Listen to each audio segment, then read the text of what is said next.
These are the fights to make after Freedom 250. The card wrapped up yesterday, and let me just say, I've already made the recap video. Dude, this card was amazing, and every single fight was a scrap. A lot of fights were one-sided, and it showed, because there were a lot of knockouts on this card. A huge upset in the main event.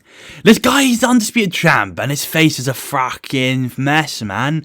So yeah, I think I've cooked up some absolute bangers here. And let's get on to the first fight of the night. The loser, Steve Garcia. I thought about maybe like Yusuf Zalal, but he's not really the highest ranked. Steve Garcia, his best wins Cater and Onama. These aren't top guys at all. And I think he should fight an unranked fighter next. And I've cooked up a banger here.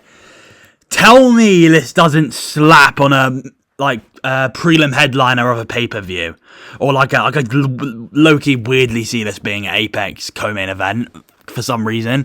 Steve Garcia versus Duo Choi would feed families, dude. I am the best matchmaker of all time. This fight right here is an absolute banger. Dude, this could go either way. Steve Garcia, Duo Choi. He just beat Daniel Santos. I think he's on a 3 or 4 fight win streak. He's older. Give him a ranked opponent. Dude, that's like end of the year. Oh my god, Steve Garcia versus Duo Choi. This fight is generational. You could say maybe Steve Garcia doesn't actually deserve to fight an unranked fighter because he's ranked at number 9. But let's say he'll move down. He'll be a little bit inactive because he took a bit of damage. He'll move down to like 11. Bookless fight. Dude, we just saw Edmund Shabazian get a ranked opponent. I mean, Duo Choi deserves it. He's on a great win streak, getting nasty knockout. His fight with Santos was an absolute banger. And this fight here would be generational. So yeah, Steve Garcia, Duo Choi, book that shit. Would that not be generational? Now on to the winner, Diego Lopez. I think there's a couple fights you could do for him. Maybe he's going to move up to lightweight. I'm assuming he's staying at featherweight. Lerone Murphy, cuz. Give him Lerone Murphy. I mean, this is a cool fight. It's decent. Yeah, no, it's a scrap, dude. I do see Lopez putting him out, but Lopez is very hittable on the feet. We were seeing Steve Garcia, piecing him up on the feet.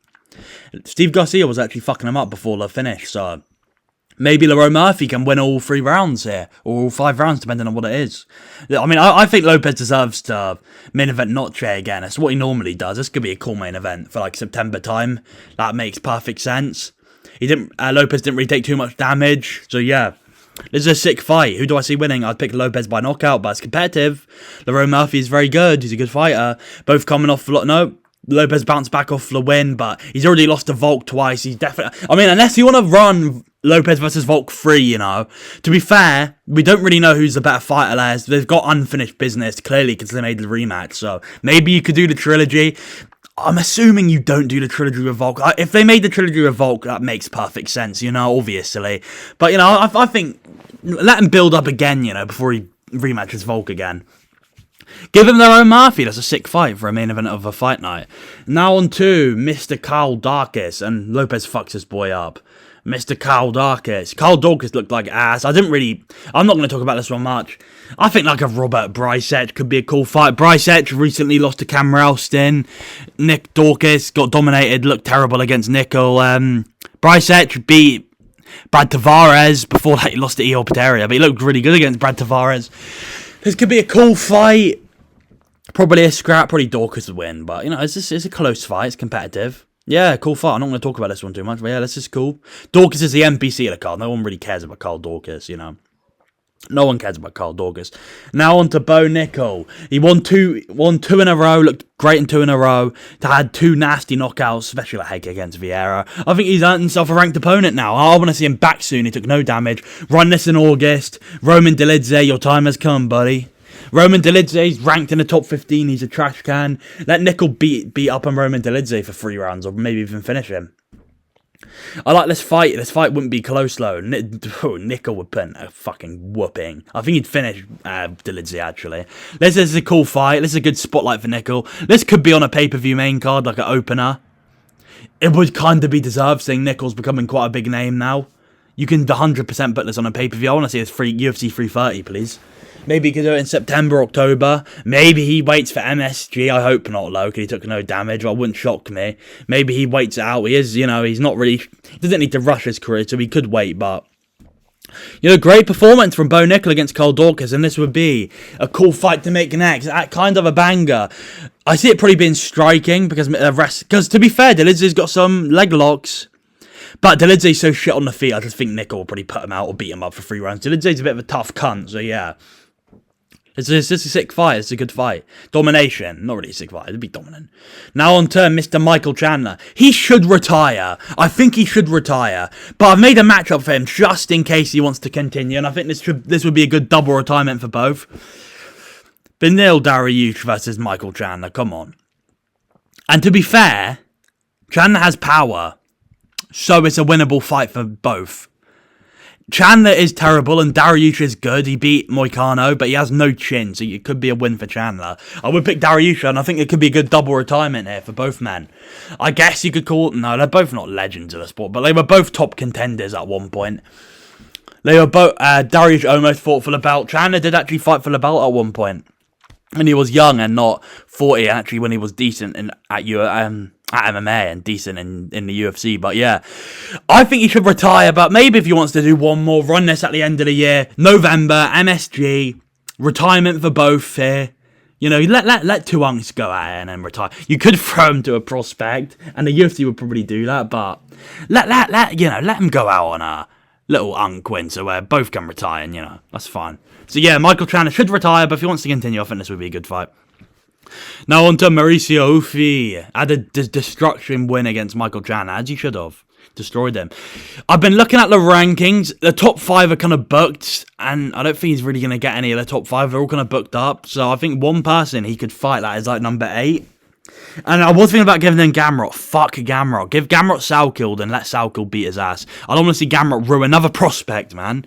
Gamrot's so dull. And I respect Gamrot. He's a gamer. He'll fight anyone, anytime, any place, anywhere, literally. But, he don't. I don't want to see him smudge Hufi. Now, so who should Hufi fight? Come on, would this not be an absolute banger? I know he trains with Volker. Maybe they're like teammates, but who cares? This would be a sick fight. Hufi, to be fair, it'd probably be just Hufi beating Hooker's ass. Maybe it wouldn't be that competitive, but maybe Hooker could... It's still a kind of winnable fight for Hooker if he could pressure, and he's tough, and he could pressure and make it ugly and push him up against the fence and knee to the body and clinch up and I'm getting close and rough him up with hooks. Snap front kicks. It is a winnable fight for Hooker, but I do think he'd get pretty slimed out in round 2. This is a sick fight. Put this on a fucking, they normally go to Perth, right? Maybe they've already done one fight night, so maybe they won't go. But at the end of the year, they normally go to Australia. Co-main event of an Australian card. Big main event, come on. But this could also definitely be on a pay-per-view. Tell me you wouldn't be hyped. Second fight on the main card, Hufi versus Hooker. Come on. Come on. That is a sick fight. And it's a step up for Hufi. Hufi saying you need to get a title shot next. Are you mentally okay? Benoit beat the shit out of you and subbed you and made you quit to a face crank. Made you quit, okay? You ain't getting a title shot next. So yeah, great performance from Hufi. And this is a good fight, Hooker Hufi. Sick fight. Now on to Mr. Derek Lewis. Derek Lewis should retire, similar to Michael Chandler, but he might continue. He's a heavyweight at the end of the day, and he gets paid quite a bit because he's been in the sport for a long time. I guess you could call him a legend. He does have the most knockouts in the UFC, so who should Derek Lewis fight next? I think he should fight the loser of Rizvan Kuniev, Tyrell Fortune, which I believe will be Tyrell Fortune.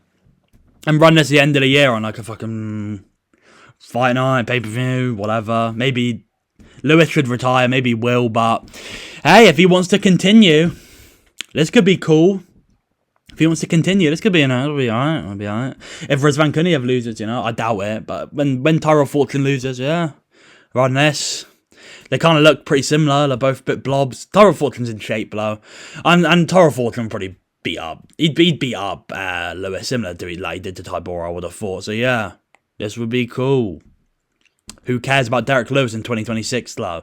He looked terrible against Hockett, so yeah. This would be cool. Now on to Josh Hockett. They're not 42-year-old, man. Lewis retired, brother, but if you want to continue, got a match up for you here, mate. Josh Hockett. I was thinking about giving him Alex Pereira, but I don't know if Pereira should get a number 1 contender fight for the belt after getting absolutely dominated by Cyril Gane. It wasn't even a competitive fight remotely. I think Josh Hockett needs a number 1 contender fight, and he and another person who's a surging contender who's now back. Josh Hockett versus Sergey Pavlovich, and before he fought Derek Lewis, I would have said this is going to be a shutout Pavlovich slime out in round 1. And it very, very well could be.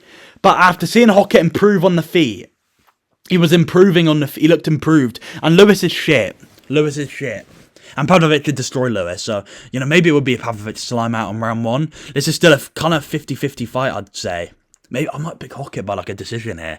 Just like roughing it up and maybe gassing. He could gas Pavlovich out. He lost to Volkov, the completely different style. But he got tired in that fight. Maybe if he pushes a pace on him, he's not going to take down Pavlovich low, is he? He's probably going to be stuck on the feet, and his defense is piss poor. Pavlovich's defense isn't great either, but yeah. I think this is a right number 1 contender fight. Pavlovich, he's beaten Rosenstrike, Waldo, which was a good win, and finally got a knockout over Taliesin Teixeira, who's absolute garbage, and he did flatten him, as he should have. Hockett flattened Lewis, had that wall with blades. Before that, he was just dominating guys like Jimenez and Freeman, shutting them out. Yeah, good performance from Hockett in his last fight. This would be a sick fight. Probably going to be a knockout. Could be a Hockett decision, though, I could say. But I probably would pick Pavlovich knockout round 1 right here. But yeah, I think Pereira is a bigger fight for Hockett. But what makes more sense? I think this fight makes more sense. And this is a perfect number 1 contender fight. Because both have earned a shot at the belt, I'd say. Both have now earned a shot for a number 1 contender fight for the belt. So yeah, now on to Ayman Zahabi. Didn't really do anything against. Zahabi isn't that good though. Lost, as he should have. He was a big underdog, made sense that he lost. Zahabi should fight effing Ewing, or the winner of Basharat versus Ewing, which I believe will be Ewing, but it's a really close fight. I fucking love effing Ewing, dude. I love effing Ewing, and Ewing would beat the brakes off Ayman Zahabi here. This fight wouldn't be close. Maybe it'd be competitive because Zahabi is pretty decent. He was doing okay against O'Malley, I guess. And Ewing got a bit of a boxing style. He's a bit heavy on that leg, so it'd be competitive, but Ewing would beat Zahabi. This fight would be generated. I'd love to see this fight. I'd love to see Ewing, beat the shit out of Zahabi. Run this in a Canada, like Vancouver co-main event, where Ewing just beats the fucking shit out of Ayman Zahabi. Yeah, this is a decent fight. Let's say Ewing wins. I'm assuming he's going to win, but could be Basharat regardless. You could switch your name around. Ewing will be number probably 14, 13. What's Ayman Zahabi like? 8, 7. It's a good step up for Ewing. It's I guess a bounce back for Zahabi, but he would get fucked up in this fight, and it would be a fucking domination from my boy, effing Ewing, boy. So yeah, run this fight, and I will cry if effing Ewing loses to Farid Basharat. He's gonna win. So yeah, this could be a good bounce back for Mr. Zahabi, dude. I like Zahabi. I rate him. He's a cool dude, but he ain't that good, and he's 38. So yeah, this would be a Ewing domination. Let's be real. Now on to Sean O'Malley. Who should Sean O'Malley fight? I think there's only one fight. Come on, dude. If Piotr Yan gets through, regardless. But if Piotr Yan can get through Merab, which I think he can, this fight is sick. On like a co-main event of a pay-per-view. I think O'Malley's earned his shot now. And to be honest, is he the most deserving? Probably Umar is more deserving, especially if he beats Song Yadong. No, he would be, because he would have wins over Mario Bautista and Song Yadong, which I think Umar's fighting Song Yadong. He's probably going to win that. But who cares? At the end of the day, it's stardom, and what's a sicker fight? To be fair, Umar Yan is a sick fight, and I would love to watch that fight, because I think Yan would beat his ass. This is a sick fight. Stylistically, O'Malley's got a shot too, and this makes sense. O'Malley's earned another shot for the belt, I think. He beat Zahabi by knockout, got a big knockout win in the White House, had a competitive fight with Song Yadong that he did just about win. Song Yadong's really good, so that's not a bad look at all. Song Yadong made it very competitive with Piotr Yan too. So yeah, this would be a sick fight. Come on, co-main event of a pay-per-view December time, or like January next year. Come on, this would be sick.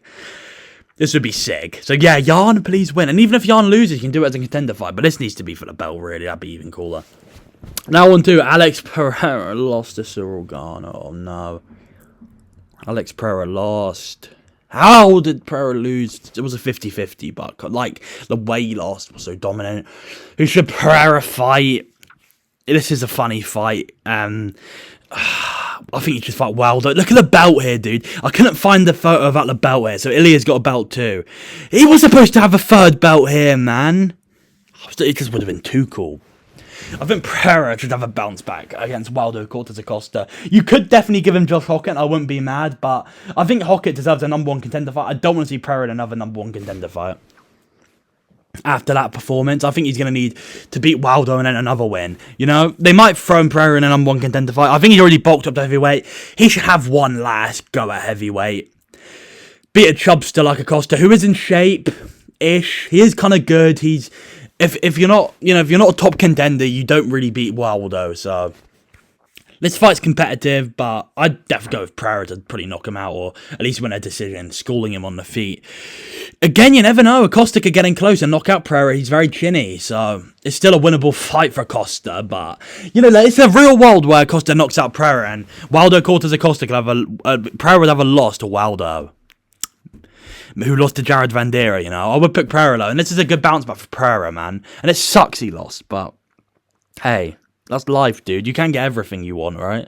You can't get everything you want. It was too good. Strickland won. We had to have a Pereira loss, so that's life, man.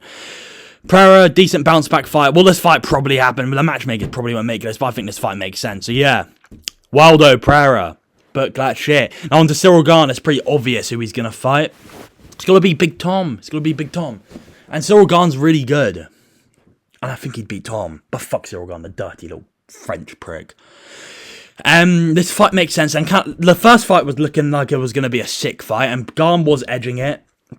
I would pick Cyril Gane in this fight right now, sadly. I would pick Cyril Gane in this fight. I'd root for a Tom Aspinall slime out or like a sub. Tom Aspinall kind of has to mix it up. And to be fair, with Cyril Gane that has a takedown threat, he's not as dangerous as when he has no takedown threat at all from Alex Pereira. But yeah, Gane Aspinall. This would be amazing. Aspinall agreed, said, yeah, I'm down to fight him September, mate. I'm down to fight him. So Cyril Gane, do that in Paris, dude. Make Paris into a pay-per-view. I know. Maybe they could just do two. Let's do two pay-per-views. Let's do one. I don't know if you could put a heavyweight champion on a fight night. To be fair, Aspinall and Gane aren't. Maybe Tom now because he doesn't like Gane. Maybe you could do it on a pay-per-view. But the last pay-per-view Presley had, nothing happened. So, but maybe now Tom will be like, fuck Cyril Gane, mate. Fuck him. So maybe now you could do like an actual promotion for it because of the eye poke. But yeah, this is a sick fight. Book this maybe like October. Let's rebook it in Abu Dhabi. Why not? Why not? Let's put this back in Abu Dhabi, the same arena that it first happened in. That would be pretty cool. So yeah, Aspinall Gane, this is an amazing fight, and this definitely, and they have unfinished business, dude. This is next. Now on to the loser of the main event. Ilia Topuria lost to Justin Gaethje by quitting on the stool. Again, I've also in this image, Ilia's got the belt on him because I couldn't get an image without it. He ain't the champ right now, though. But yeah, Topuria lost to Gaethje, and he should take a lot of time off, and I did create a fight for him, and I think this fight makes sense. Paddy the fucking baddie, mate. Am I wrong in saying Paddy's got a real shot in this fight? I would pick Ilia, can't lie. I would pick Ilia, but look at the two belts here. He had so much aura just to get snatched away by Justin, but yeah. This is a sick fight. They have beef, especially now with the presser. I've watched Paddy's reaction to Ilia losing. It's jokes. You fucking quit on the stool, you fucking sausage, mate. So this would be a really good presser. I don't know how Topuria would react to him losing, dude, because he had so much aura and he was so confident in himself, and he lost. So to Justin Gaethje at 38, who's probably past his prime. I get he did look good though, but he's probably past his prime. So yeah, Justin's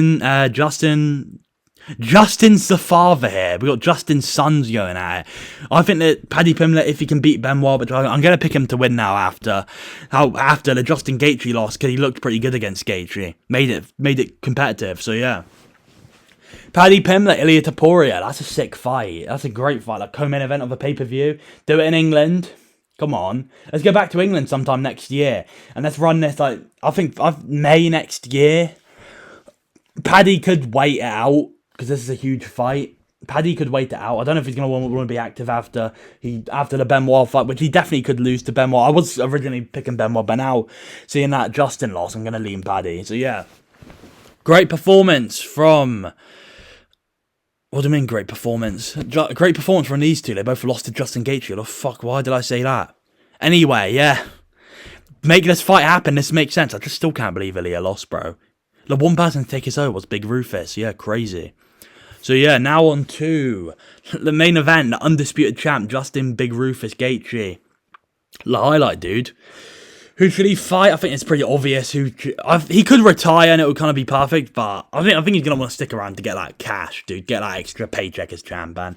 Like, give him Armin. Give him Armin. That makes sense. Armin's earned a shot at the belt. Low key, I'd think about picking Justin Gaethje here. I can't lie. It'd be really competitive. This fight would be really competitive. I think I might pick Justin. No, maybe I'd pick Armin. I don't know, dude. This is a really hard fight to call.